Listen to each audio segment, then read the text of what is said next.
everyone, and welcome to another episode of Get Out a Wrap.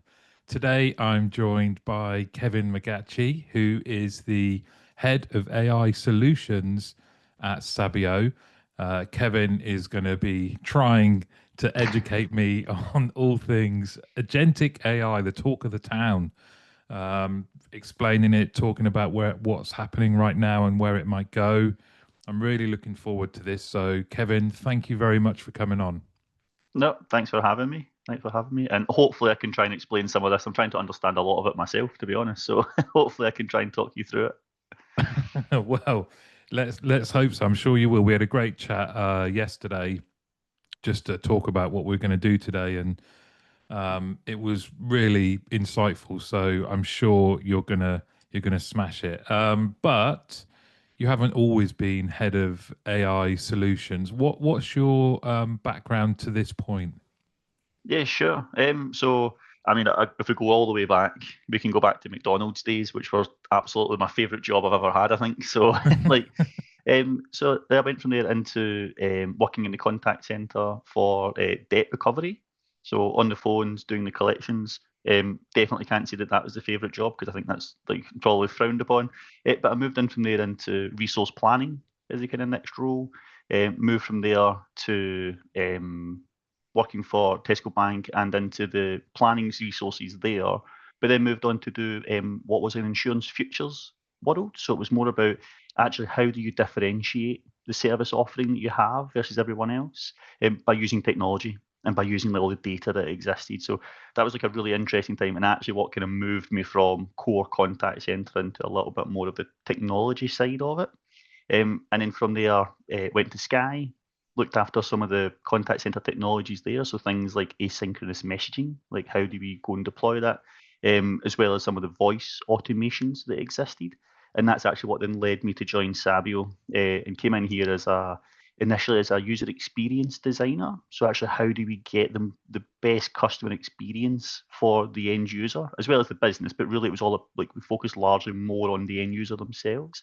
And then that had morphed into taking on what was the AI proposition overall. And then, I mean, since ChatGPT launched a few years ago, my life has got extremely complicated, but it's helping everyone, I guess, now to understand what does the technology do, like what can you do with it to make life easier, yeah, just generally like how do people, both like agents, businesses, just us in general, like how do we get more out of it? So loads there to talk about. Just quickly, why was McDonald's your favorite job? I think the probably it was just great fun. Like everybody just had a laugh. There was probably a little bit less on the like demands of the job. And I'll be honest, when you left at 5 o'clock or whatever time you finished, kind of thing, like that was your job kind of done. There wasn't that Yeah. the ongoing drag that it maybe you bring home with you. But yeah, it was just great fun, right? Like no real responsibilities. So And I like you, I had a stint as doing collections on the phone in a contact center, and I think when once you've done that, you can pretty much do anything. yeah, yeah, it's a pretty like, and that's the tricky thing. Like, you have a role to fulfill for the organization, but at the same time, it's still a people person job, right? So it's how do you try and get the best of everyone without coming across as the most horrible person that Yeah. there is. Why did you was there something about resource planning and WFM that attracted you to or made you want to move from that, or was it that was one of the avenues off the phones? Yeah, it was just that was it. It was just one of the avenues that came up, which allowed me just to move. So you kind of have the move from being the agent to being the team leader or the coach or something along those lines, or the kind of come and learn how to do the planning side of it. And so that was just a vacancy that came up. Kind of got started in it, and then yeah, like you just I don't know. I really then got into data at that point, and it was managing outbound dialers and stuff, and just really trying to squeeze everything you could out of them. You just kind of get bought into doing it.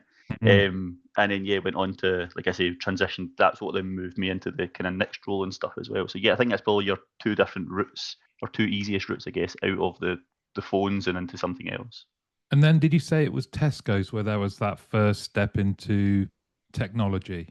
Yeah, so at Tesco Bank, they created a new team which was all centered around innovation. Like when you're offering insurance-based products like car insurance, home insurance, actually, how do you differentiate? Like Mm. whether you buy it from them or someone else, largely you have the same product behind it, and it just becomes price is the competition. So actually, that was to look at how could we do things differently. Like how do you add more value to that journey rather than just, well, we're £5 cheaper, so we'll go on that route. It was more about what else could we offer, how else could we approach the proposition thing that we sold. And then moving through Sky and then to Sabio, have you always had like kind of an interest in technology? I've always been interested about people that have gone from operations into tech, because as someone that's sort of stayed in operations, I often looked at that side of it and thought, I don't know enough to be able to go in there and add value. Do you have a tech? Do they train you? What's that like? Yeah, yes. I mean, I would say that I am not a techie person. Like, I think actually the world I live in is more about understanding what's possible with technology. But because I have an operational background, like Mm, I understand how you could apply that new functionality. So, like, internally we've got a kind of practice group together who has like R&D people, etc. in it. So therefore, like they are absolutely watching what's happening on the leading edge of technology, and they explain what some of this stuff is and how it works. And it's like, oh, well, I can see exactly how we could apply that to solve this problem that the agent has on every call. Like, we all talk about call summarization as the kind of generative AI use case. It's like, well, actually, someone identified that technology could be used in that way, and then it's become like a table stakes that everybody now has as part of their solution. So, um, yeah, I'm not massively technical either. I just have a good understanding of roughly what's going on with the technology and actually just how it's applicable. Like that's the core part, is the transformation of tech to real world application. I imagine that'll be quite reassuring to people listening who might want to follow that same sort of career path. You kind of look at the role head of AI solutions and think, wow, I use ChatGPT, but that is about it. I don't know. There's no way I could do that role. But to listen to your background and how that operational experience sort of comes into play is really interesting. Yeah, and I think for lots of colleagues within Sabio, like a lot of us have come from operational backgrounds. So like we've either been there like on the phones and done instead of being a team leader, or have been part of like project teams inside organizations that deployed the technology into the contact center side of it. So therefore we all come with a general understanding of what is the contact center, what does customer experience actually mean, rather than being true technologists. Like there's yes, they do exist, but we have a lot more people who have had that job at least at some point in the contact center world. You've got the scars. You're a bit more Yeah, been realistic. there, done it. Yeah, and it's really good, right? Because I think I said this to you yesterday. Like, I have a view that because of how I've transitioned across my jobs, I have a bit of a rounded view of what like the business might want to get out of something that they're trying to do, but actually what it's like to be there and have to do it. Like, so you can bring it to life a lot more and actually make sure you do the things that we try to introduce to help people actually will be helpful, not just on paper. It seems like a good idea. And you mentioned that the advent and use and the explosion of ChatGPT has made your world more complicated. How come? Yeah, I think like well, first of all, a whole bunch of people just started to use the technology, and getting started is really quite easy. Like, oh, I just ask some questions that give me some answers. And it's like, well, why can't we just do this with everything? And it's just, it's not that straightforward to do something in production that's at scale and managing all those things. And I think the other side is, as you see with any technology, the minute something new comes out, everyone wants to talk about it, and everybody wants to be like this is the thing that we have. Like being the AI guy used to be cool. Being the AI guy today, there's lots of people who are now the AI person, right? Like that's just the thing. So it therefore made it quite complicated, or much harder in that sense. And part of the challenge there is lots of hype exists. There's lots of chat about what you can do with this stuff and how it's going to change the world.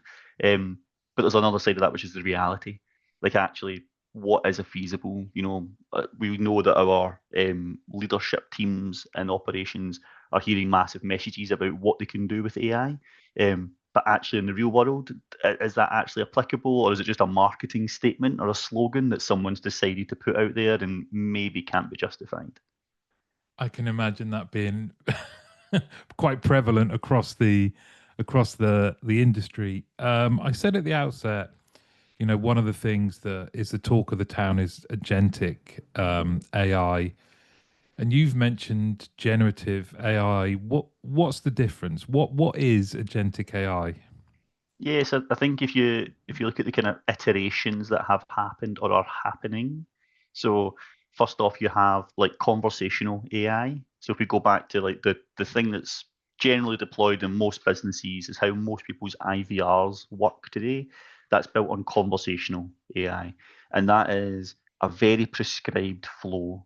So customer says X, the AI says back Y, and actually the intelligence there is understanding that the customer said X. Like that's the intelligence. It's not the reply. The reply is pre-prescribed. Someone's chosen to write it, has signed it off, and has decided that's what we'll say. You then move to generative, where the intelligence is not just understanding X, but it's also now being able to answer Y. So it's been able to say, I've been asked, like, what's the balance on the account? And the generative AI is able to go and work out how to respond back to that question on its own. So it's like you have access to the payments tool, and I can tell you what your balance is. And that's quite complicated because for businesses, you need to understand when we deploy these things, people want to know for sure that it's always going to give the right answer and it's always going to give the same answer, and it won't. Like generative AI will answer the question, but it might not answer it the same way every time. But in that flow, we've still told the tool that you might be asked about payments, and this is what you do to solve a payment. The agentic world is where there's far less decision making built in. There isn't a decision flow. There's not a prescribed path that the AI should take. Instead, what you do, and it's where we bring like thought processes and reasoning gets brought into an AI tool itself. And so instead, when someone calls up and says, "What's my balance?" instead of us saying, "Well, here's the balance tool to look at," the agentic AI has access to lots of tools. So that might be the payment system, it could be the CRM, any other like diagnostic tools, like all these different tools. And in the agentic world, it works out which of those tools will help to answer that person's question. And so they may ask multiple things in one sentence, and therefore it can knows to go and access those different tools to try and draw the answer. So it's that step of it's deciding what it should go and do next to help solve the problem. Are there still guardrails in terms of um, how you work that out? Is it still got? It might not have the decision tree in process, but it's still got. This is the data. This is the field of where you might find your answer, or Yeah. is it just unfettered No, no, no. But access? yeah, I probably described that not so well. No, you Yes. did. So in the description of tools, so like when we say here's the payments tool, we'll then describe what that tool does. Like, and if you think about it, when we first go through training, like on the kind of like you'll be given like here's the system you get access to, here's how you log into it, here's what it's for. Like, so that description that we give to the humans, if you want, is the same kind of information you didn't have to provide to the agentic AI, so it knows which tool to go and search for to try and find the answer or to process whatever the transaction or query is. Got it. Got it. So, Uh, sorry, go on. No, no, I was just going to say, and interestingly, in those descriptions of how you provide that, um, there's also times that you're not to do things, like what it shouldn't be used for, as well as what you might need approval to do. Like, so in the agentic world, you see that a customer wants a discount on their on their renewal, their car insurance renewal, they want a discount, etc., or price matching. And whilst you may have given a price comparison tool that it's allowed to use that says, yeah, we do price matching, but I can't find this other price online. So is the person just telling me it was only £10 and not £100 for the year? Um, in that, you also build in approval processes. So you can tell it that go and check this tool. If you can't get an answer or the answer's not within policy, then you can escalate for support. And that's where actually I know you talk about this in a minute, but that's where you start to see some of the hybrid requirement between Mm. the agentic AI agents dealing with the kind of face-to-face or frontline transaction, and then you have this layer of managers, if you want, which are there to support and provide approvals or decline or give some direction as to what the AI agent should do next. So, in terms of its application, what are you guys doing like right now? Yeah, so we've got live deployments. What I would say is in most organizations, deploying agentic AI into the voice channel, where it is real time, back and forth, there's a lot of hesitation about doing so. Uh, I think the technology is probably there to be able to do these things. Like, it's not that the technology isn't capable, it's that organizations have a lot of rigor, compliance, and probably a bit of fear about applying these tech. So the area that you see most applied to is in text-based interactions. So one of those channels, for example, is email. So we have email deployments and proof of concepts ongoing just now, where the emails that are coming in, we're deploying through an AI agent to understand what that email is about, to decide which team may need to deal with it if we have to escalate. So is it a complaint? Is it a policy query, for example? Working out priority. So like, actually, how important, how urgent is this? So I know that sometimes when we handle these transactions, we might look at keywords, or to try and work out who it's for, but you're going to a far more complex world that says, how important is this mail? Is it someone just asking for an update and actually it's not that important? Or is it someone saying, I need an update because I fly in 2 hours' time? Or wait a minute, all of a sudden that just became like a critical mail to reply to. And so there's just lots of functionality that you can build into the model that allow these things to better reason and who should service it, how it should answer those questions. Um, but in short, so I think we see more application in the text space just because it's a slower channel and it's all Mm. written down and people can take their time to digest it and understand that it's doing the right thing. From a voice perspective, we have a couple of proof of concepts ongoing from an agentic perspective. Um, because we have lots of AI deployments, but they're typically conversational AI or conversational AI plus some generative to fill in the gaps of where it doesn't know something. But we're now moving into the world of how do you do true agentic and allow the thing to actually make those decisions and determinations on its own.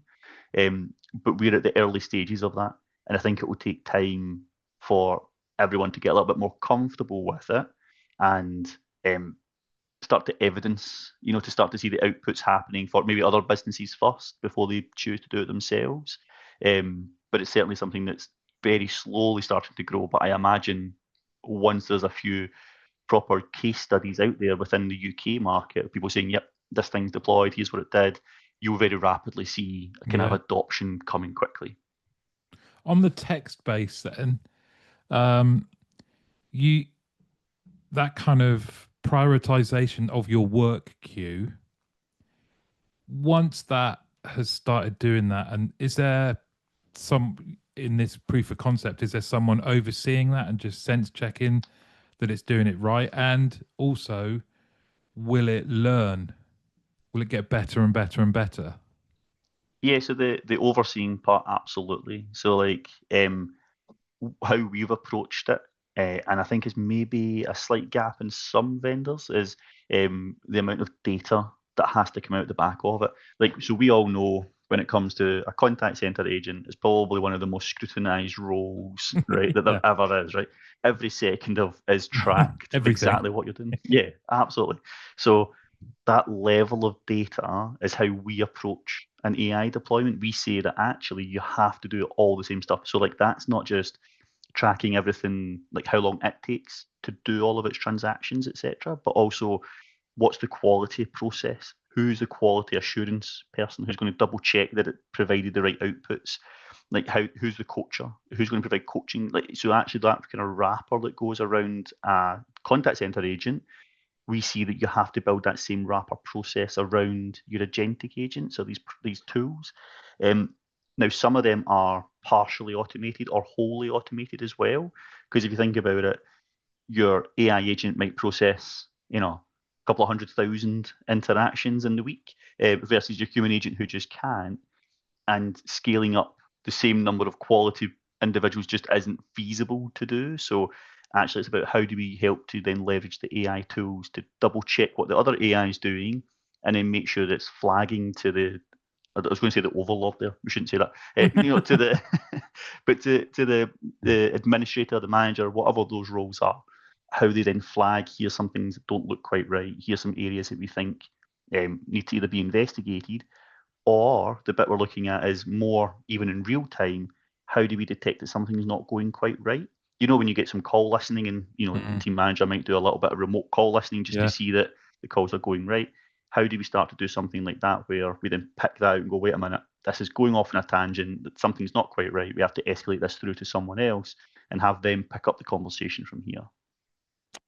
And that we'll talk about some of the ebook and the blog that you've done in a bit. But is this where you start to see the interaction between skilled humans within the contact center and the agentic AI in that kind of overseeing, checking, improving type role? Yeah, for me that's it. Like I think what we will see as agentic AI and AI agents start to manage more of the frontline demand, more of those general inquiries that come in and transactions that need to happen, is that we're going to have to require us to have more skilled individuals who can then review what's happening. Like I talked about my past being in operations. So when I do these things and I'm looking at the conversations that the tool's having or the AI agent's having, I can understand what it's doing right and doing wrong, how it could be improved, because I understand that operation that happened. And we're going to need the same. We're going to need skilled individuals who understand the business that they're in and how they should handle that customer's interaction, and then apply that knowledge by either training it the first time or how it's coaching the tools that are in place. So I think what we'll see is a greater um, proportion of managers, if you want, Mm. within the contact center, but they're there to manage these AI agents that are deployed. And you And the mentioned, oh, sorry, go on. no, no, and the other bit around like the objective that you're trying to do with these AI agents is to like reduce the effort that's involved, and that's where I think you'll see the why people buy into doing this. So the I think we spoke about this, like the for me, what makes great customer experience is where there's no friction in a journey. Like that's it, right? If it's the scenario of you try to contact Amazon customer services, getting through isn't always that easy, which is a bit of a friction. But the minute you get through, they know everything about you, they know all your products, they're like immediate to respond and give you help. So that's dead easy, and therefore that low friction, and it's in their whole buying process. It's in an app, Mm. you pick the picture, it comes tomorrow. Like, so that low friction is what creates people's loyalty to return to the service over and over again. And so when we see AI agents being deployed in this space, it's to reduce that effort so that customer picks up the phone and they get an immediate answer. There's no queue time, like you're just immediately answered by someone. You've got a transaction or a query, that gets processed then and there.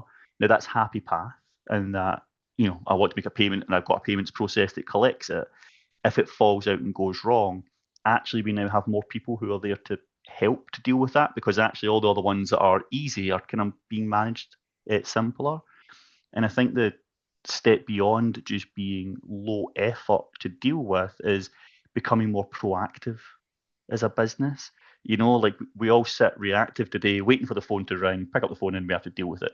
Yes, there is outbound dialers for set processes, with like upsells and sales and that type of world, but we don't do it from a servicing perspective. We don't predict that something's gone wrong in a customer's account and immediately pick up the phone to tell them.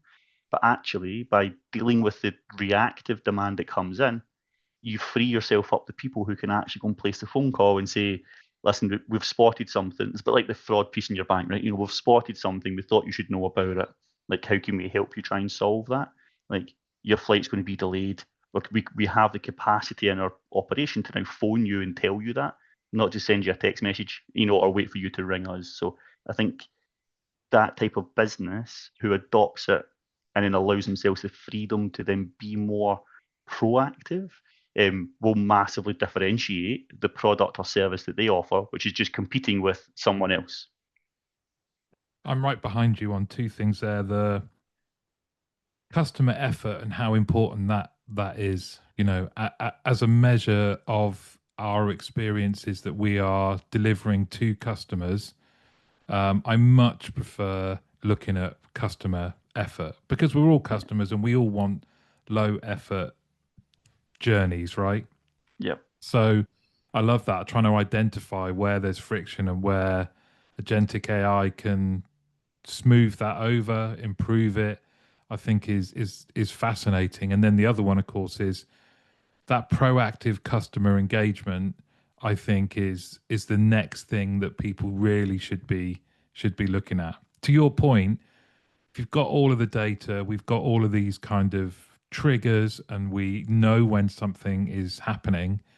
We can even in that scenario where the plane is delayed, you're not going to delight the customer by contacting them, but it will be appreciated to say, look, there's going to be a 4 hour delay, amend your plans accordingly, rather than Yep. rocking up at the airport and just having to sit around. Yeah, there's so much that could be like if you think, what was it, 10, maybe 15 years ago, we all went through the big data boom, right? So everybody decided we have to collect every single bit of data as far as we possibly can. And it just sits somewhere, a big data warehouse just holds all this information that people are now like, how do we get insight out of that? Actually, what does it even tell us? But everybody still adds to it, but just like, what does it even tell us? But the use of AI now, so like these LLM models can allow you to give it access to that big data set and then tell you things that you didn't know before. So like as a the kind of business services behind an organization can go and get a lot of intelligence from that data to then feed in to work out like, so the flight example is a really easy one. Flights cancelled, we have Mm, to call out, like that's an easy one. But it's, how do you predict where something might not go quite right? Like how do you predict in the data that the delivery is going to be late because we predicted there's bad weather has taken place, and when that bad weather takes place, we know that this particular route is always impacted. So the minute we see the forecast, we go, let's be proactive and make sure the customer knows what's happening here. Like it's a total different world that an organization can go and create, that you just know, well, that excelling piece, like that just being so different, being so proactive, so helpful, will just differentiate their business from how everyone else deals with it. No one likes to have to pick up the phone to solve a mm, problem. What mm. would be better is the problem gets solved before you even knew about it. You mentioned something a bit back as well about that, in your opinion and knowledge, right? That the agentic AI could be used in the voice channel, but there's some hesitancy to do that. What do you think that's sort of born out of? I think it's out of traditional business process.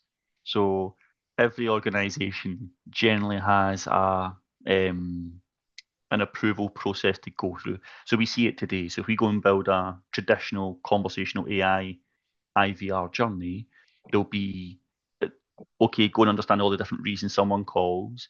Now here's all the answers we're going to give to that person. Now let's give that to marketing to double check that the brand is, the voice that we're using is the correct one, that it's written in the right way. Now let's give it to a different compliance team that says, does this meet the requirements of what we must say in that response? So you go through 3 or 4 different people or teams who have to sign off that answer and say, yes, it's correct, before you then apply it.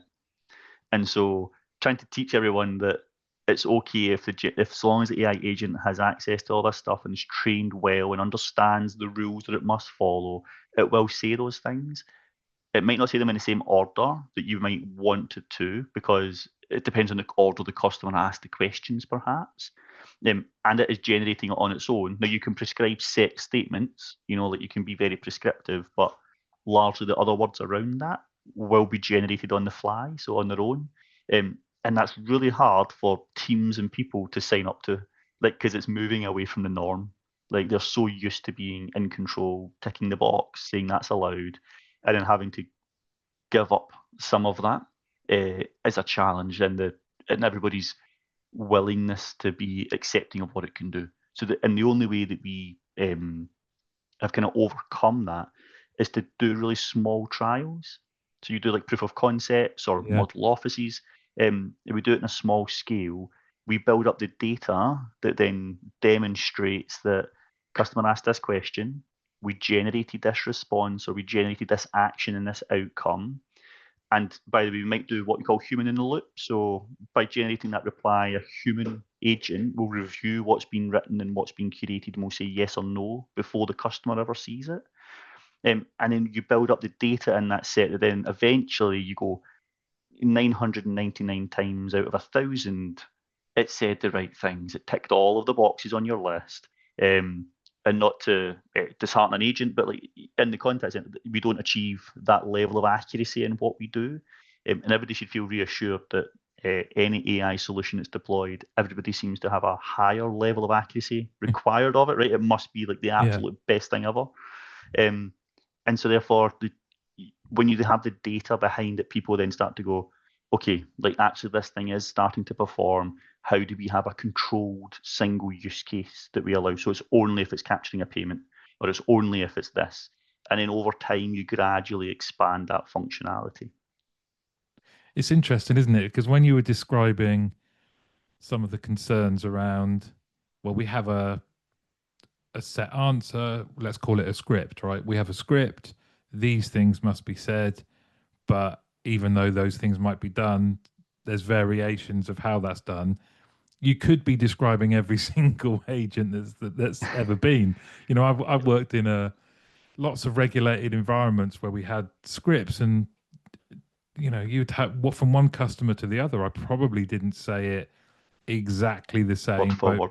both times. Yes, there might have been. I can remember the times when I think it was a direct debit mandate. There was or something like that where you had to read it word for word, but though that wasn't, you know, for too long, and there was a general acceptance that whilst you were doing these prescribed regulatory bits and you got the majority of it and the meaning, that was okay. And it's like you say, it's funny that we are holding the technology's interaction with customers to a higher standard. Yep. Yeah, we just are not willing to accept that it could do wrong. Like the people just have such a reluctance to accept that it might not be quite right. Um, which is madness, right? Like when we think about, if you look at error rates of in anything, not even in the contact center, just in life, if you look at error rates of people's like typing, for example, or spellings and things, and you look at the AI's error rates of these things, they're nowhere near as bad, but still, if it got one thing wrong or one word wrong, we still seem to have a problem with it. So I think that's a kind of cultural change we have to go on. But I think that goes beyond just the contact center. Like the change that's coming with AI, like if you think about the access to AI that everyone now has, you know, if you have an iPhone, then you'll have Apple Intelligence, and if you've got an Android phone, you've got Gemini built in. Like we as consumers or as customers are all now starting to have day-to-day interactions with AI far more, and the capability of that's only ever going to get stronger, right? Like your phone has access to your calendar, your emails, your messages. It can see all these things. So if you've got a question, it's got the answer. If you wanted to do something, it can go and automate that process. Um, and so every now and again, it's going to get it wrong. It's not going to get it quite right. And then so we are all slowly going to become accustomed to every now and again, it's just a little bit like us. It's just not Yeah. always quite right. And I think that will also help. That will take time, but that will also help people's curve to come on board. And we've seen that with just a side note, like one of our use cases that or deployments we have with an organization today is real-time translation. So we have a real human agent on the end, and you know, customer phones up. They're in two different languages, and we do real-time translation in the middle. But you explain to the customer who calls, like you can sit in the queue and wait an hour till we can get you a real-time a translator for the call, or we can use some AI in the middle. Are you okay to accept that? It might not always get it quite right, and actually, when it gets it wrong, it's not materially wrong. It's not massively changing. It's just some words aren't quite correct, perhaps. But the customer doesn't then have a complaint. They don't get frustrated by it because they acknowledge that I've skipped an hour's wait to get my Yeah. problem solved. And Mm. yeah, sure, it said this, but not quite right. But I understood what it meant. I got the theme of what the person was trying to tell me. It's funny, isn't it? Because you mentioned about the day-to-day interactions. I was using ChatGPT and asking it to do things, and it was coming back, and I was replying, and it just happened to mention the date, and the day was wrong, and it rocked me for a bit because I was like, and I kind of wrote back like, "How can you get the day wrong?" And it was, it's funny now you're talking about we do there is an acceptance there that these things are going to happen. Don't get me wrong, all of the other stuff it's done for me is brilliant, absolutely brilliant, and a real time saver. But that one moment, I was like, oh, I'm not sure if I trust it now. Yeah, and I think like the likes of a ChatGPT and all the other like tools that are there, they're there to guide you. Like we should see these tools as assistive tools that help to solve problems or help to give answers or ideation for us. Um, we're quickly becoming quite reliant on it though. Like, Yeah, like what it says is factually correct. It can't be wrong. Like the I guess how we maybe saw the internet in the original days when you search for something, if it's there, must be true. yeah, Whereas actually that's the bit that we as humans get to apply on top of the technology currently. Like, who knows how quickly it's going to get better. Um, but that's the bit that's the value add we have. It's the same as when we deploy agentic AI. It's the value that the agent or the SME from the business brings is the how it actually applies to your world, like to your hmm customers, to your business or products and services. That's the value add that goes beyond the generalist that the tool is. The value add you bring is the being the SME of that topic area. And you have an article out at the moment that is across all contact center publications that really talks about how, like you mentioned that phrase, the human in the loop, right? That talks about how you can deploy it, the efficiencies you can gain, and what does that mean for your people and how they might interact, and the roles become more interesting and that kind of thing. Um, but you also, is there, I'm right in thinking there's an ebook that has a bit more, that has more content in it as well. What's that about? Yeah, it probably just takes that same information and drills into a lot more detail behind it.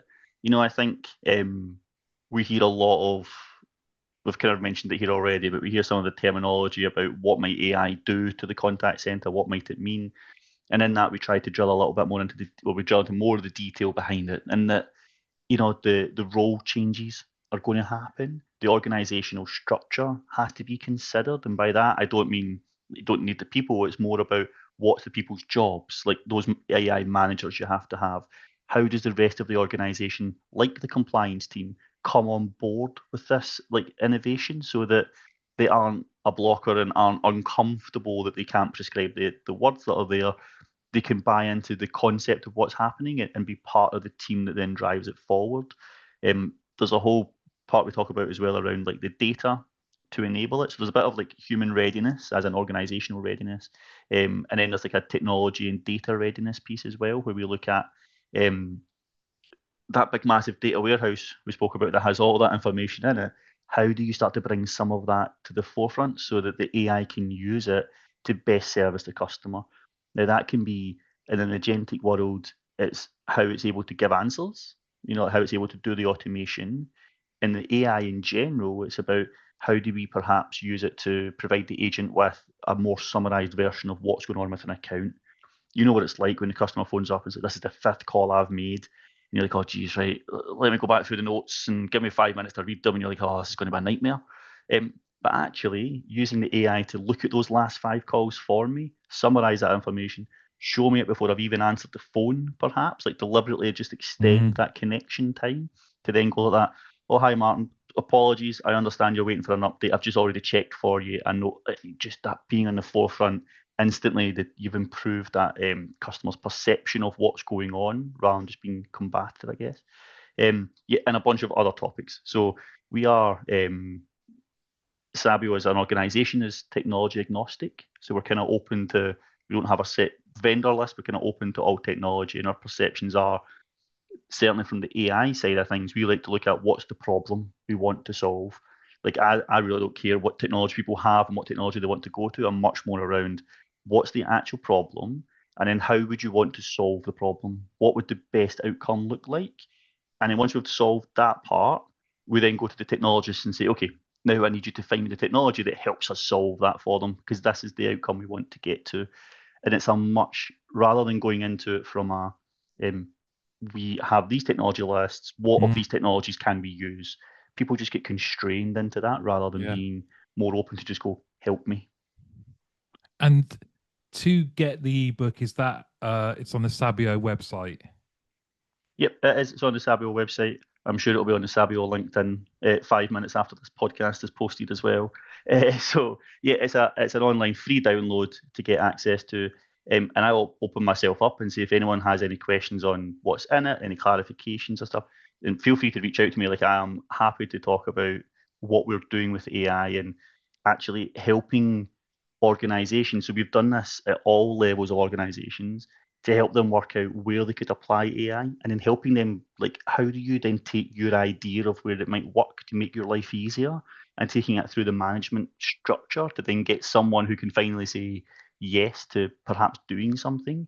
Like, we've been there, done that, have been through that process 100 times, right? So um, we can also help guide people on how do you go about pushing forward a idea you have and a business case behind it that helps get someone's attention in the business to then help you to apply it. Got lots of case studies, lots of ROI models, to prove the worthwhile investments and things that happily share.